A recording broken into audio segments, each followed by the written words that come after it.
can see blue and green. Here it's represented by different colors to represent the different countries of the world. So, the earth has come a long way from its molten past. It was hit by a planet, the oceans were formed, the life evolved, humans evolved, and there is also the future of the earth. So, this is part 2 of the larger Earth's History series. If you haven't seen part 1 yet, I would recommend you to check it out first. The link is in the description below. So, let's begin.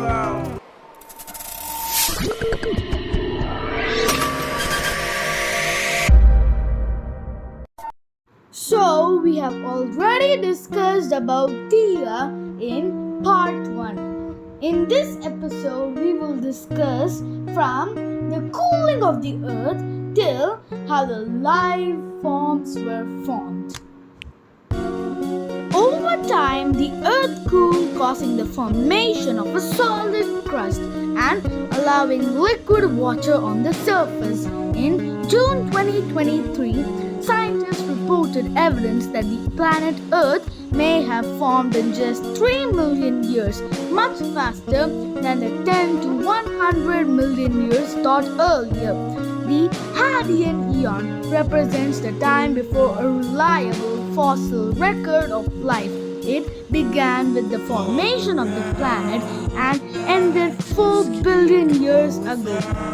The following Archean and Proterozoic eons produced the beginning of life on Earth and its earliest evolution. The succeeding eon is the Phanerozoic, divided into 3 eras: the Paleozoic, an era of arthropods, fishes, and the first life on land; the Mesozoic, which spanned the rise, reign, and climatic extinction of the non-avian dinosaurs; and the Cenozoic, which saw the rise of mammals. Recognizable humans emerged at most 2 million years ago, a vanishingly small period in the geological scale. The earliest undisputed evidence of life on Earth dates at least from 3.5 billion years ago, during the Eocene era, after a geological crust started to solidify following the earlier molten Hadean Eon. There are microbial mat fossils such as Tremonolites, found in 3.48 billion year old sandstone discovered in Western Australia. Other early physical evidence of a biogenic substance is graphite in 3.7 billion year old metasedimentary rocks discovered in southwestern Greenland, as well as remains of biotic life found in 4.1 billion year old rocks in Western Australia. According to one of the researchers, if life arose relatively quickly on Earth, then it could be common in the universe. Photosynthetic organisms appeared between 3.2 billion years ago and 2.4 billion years ago and began enriching the atmosphere with oxygen. Life remained mostly small and microscopic until about 580 million years ago, when complex multicellular life arose, developed over time, and culminated in the Cambrian explosion about 538.8 million years ago. This sudden diversification of life organisms produced most of the major phyla known today and divided the Proterozoic eon from the Cambrian period of the Paleozoic era.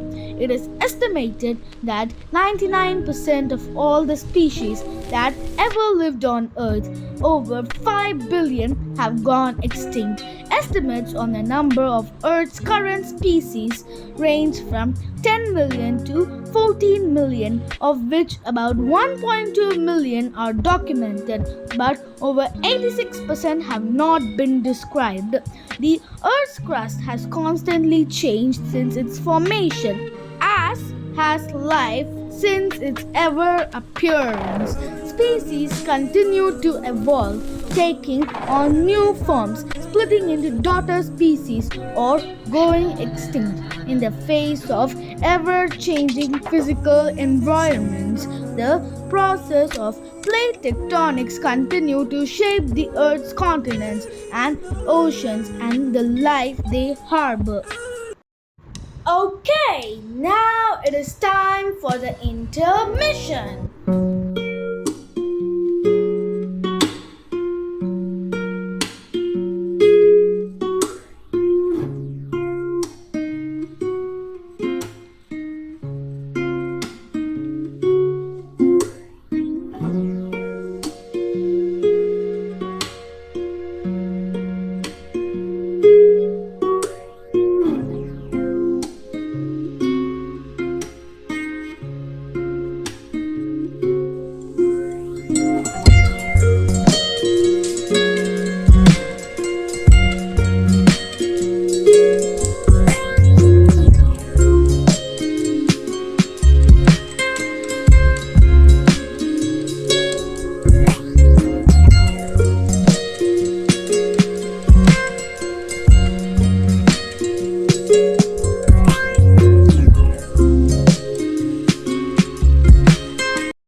Now let's discuss about the eons of the Earth.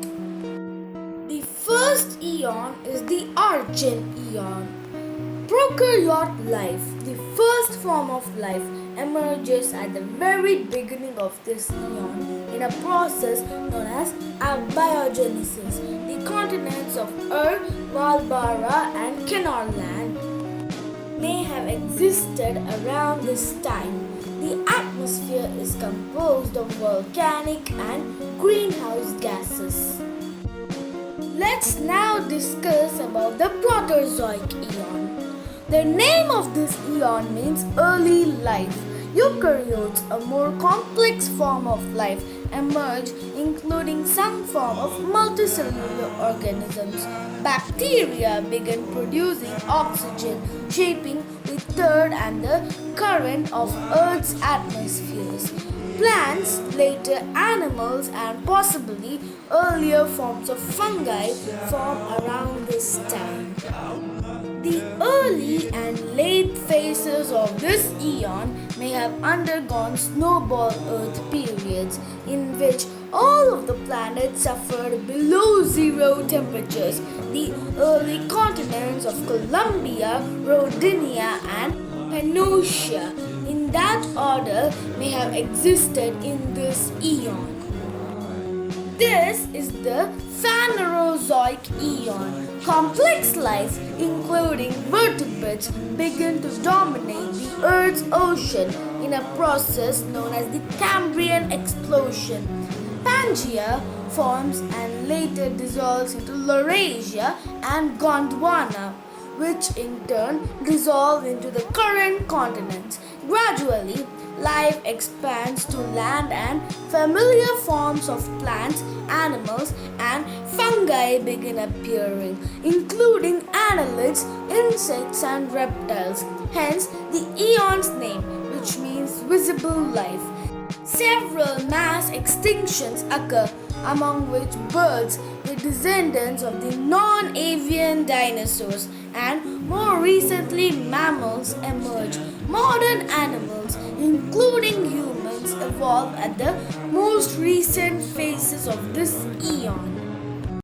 Okay, now why not discuss about the extinction of the dinosaurs?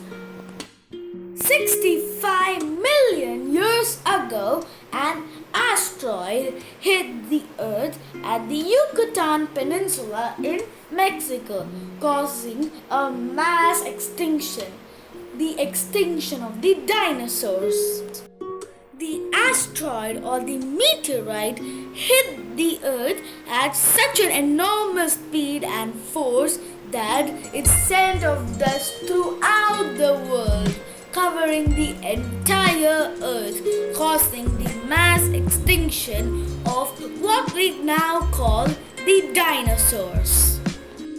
Have you ever heard about a nuclear winter?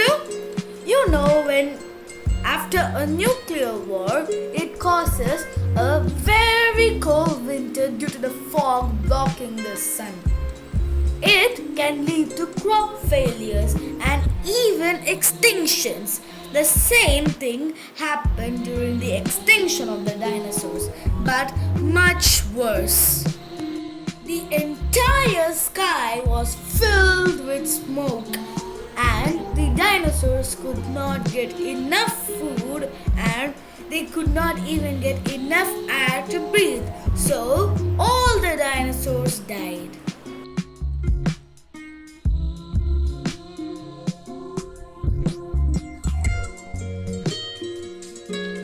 Hope you learned something new in today's episode. Thank you and goodbye.